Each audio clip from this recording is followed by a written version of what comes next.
So you may or may not have heard the term reds, what they are and why to avoid them. So I talked to an expert.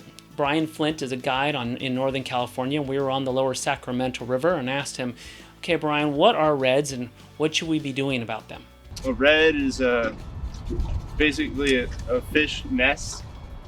Think of it like a bird nest where they need to build it, kind of thing. So these fish, salmon, trout, brown trout, whatever, they spawn in rivers, first of all, so they look for a certain type of gravel. Now, the gravel that I do go to, they'll clean it off.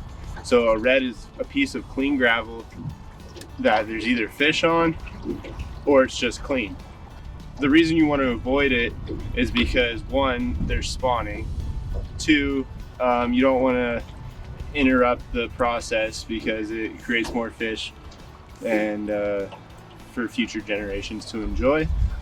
It's very important to not do that, specifically for salmon. They're endangered species. Like, we need all the salmon we can get, so stay off the reds, let them do their thing.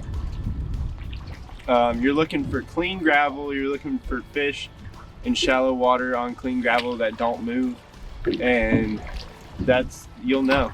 General rules of thumb for reds are, if you're in a boat, don't drop your anchor on the red. The other thing is, for wading, you can wade near reds, just don't walk through them if you know what you're looking for. If you don't know what you're looking for, educate yourself first and then identify them and stay away from them. But as far as wading goes, avoid reds. For fishing reds, everyone says not to, and that's because they're talking about trout reds. So you don't want to fish trout reds because all you're going to do is catch spawning trout. Now, when you're fishing salmon reds, the trout aren't spawning. So they're actively eating the eggs behind the salmon, which is fair game. Totally ethical to fish a salmon red, as long as you're not walking through it or dropping your anchor in it.